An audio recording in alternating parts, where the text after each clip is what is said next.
Assalamualaikum warahmatullahi wabarakatuh. Perkenalkan, saya Nadia Amida dari Pendidikan Kimia Universitas Bengkulu. Sebelumnya saya ucapkan terima kasih kepada moderator yang sudah mempersilahkan untuk mempresentasikan hasil penelitian saya yang berjudul Pengembangan Modul Praktikum Kimia Dasar menggunakan model inquiry terbimbing.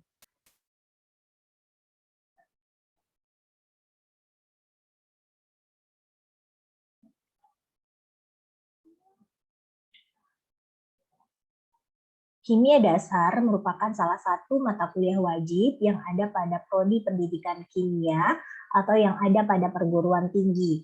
Nah, perkuliahan kimia dasar itu dapat diperoleh oleh mahasiswa melalui proses perkuliahan atau pembelajaran di kelas serta juga ada praktikum.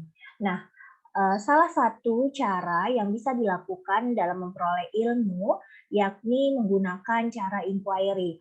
Inquiry ini merupakan proses untuk menemukan pengetahuan melalui proses berpikir yang sistematis. Nah, praktikum itu bisa digunakan menggunakan inquiry. Nah, inquiry yang digunakan di sini adalah inquiry terbimbing, di mana pada inquiry terbimbing itu akan menciptakan suatu lingkungan yang memotivasi mahasiswa untuk belajar karena mereka diberikan kesempatan untuk membangun dari makna mereka sendiri dan mengembangkan pemahaman yang lebih mendalam.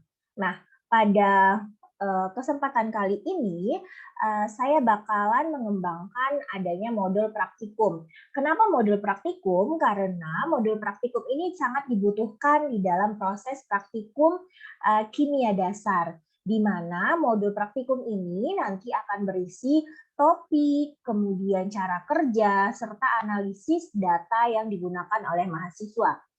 Pada modul praktikum yang dikembangkan itu menggunakan inquiry terbimbing dengan harapan agar mahasiswa bisa lebih memperoleh ilmu serta memperoleh keterampilan pada setiap topik yang ada pada modul praktikum tersebut. Metode penelitian ini merupakan penelitian pengembangan atau research and development di mana tahapan yang kita gunakan di sini adalah tahapan 4D menurut Tiaga Rajan, yakni ada tahap pendefinisian, perancangan, pengembangan, dan penyebarluasan.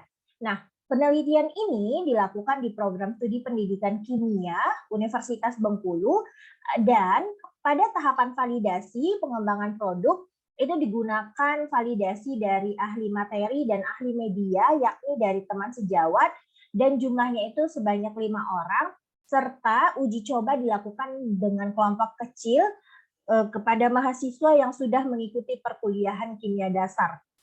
Teknik dan alat pengumpulan data yang digunakan di dalam perkuliahan, di dalam penelitian ini adalah analisis dokumen dan kajian kepustakaan, wawancara, observasi, serta angket. Berdasarkan hasil penelitian yang sudah dilakukan, itu dikembangkan menggunakan beberapa tahapan. Ini tahapan akhir, namun sebelumnya tahapannya itu ada tahapan yang pertama, yakni tahapan pendefinisian. Itu dilakukan terlebih dahulu analisis fasilitas dari laboratorium, uji kelayakan, kemudian inventarisasi dari alat dan bahan yang tersedia di laboratorium kimia dasar. Kemudian kita tentukan ada 11 pokok yang akan kita bahas pada modul praktikum kimia dasar. Pokoknya itu ada yang pertama adalah pengenalan alat dan keselamatan praktikum, kemudian teknik pemisahan zat, ada teknik permurnian zat, hukum-hukum gas, penentuan rumus hidrat, penentuan konsentrasi larutan, serta nanti sampai pada titrasi asam basa. Nah, pemilihan topik ini sudah disesuaikan dengan materi perkuliahan yang diterima oleh mahasiswa. Selanjutnya itu adalah tahapan perencanaan atau perancangan atau desain. Di sini dilakukan pengumpulan sumber dan referensi yang terkait. Jadi desain ini termasuk kepada kira-kira modulnya harus dikembangkan seperti apa, itu kita lakukan pada tahapan desain. Kemudian selanjutnya itu dilakukan tahapan pengembangan. Nah, pada tahapan pengembangan ini setelah modulnya selesai, kita buat sesuai dengan yang tujuan dari masing-masing pada topik, itu kita peroleh bahwa hasil uji kelayakan ini dari ahli materi dan ahli media.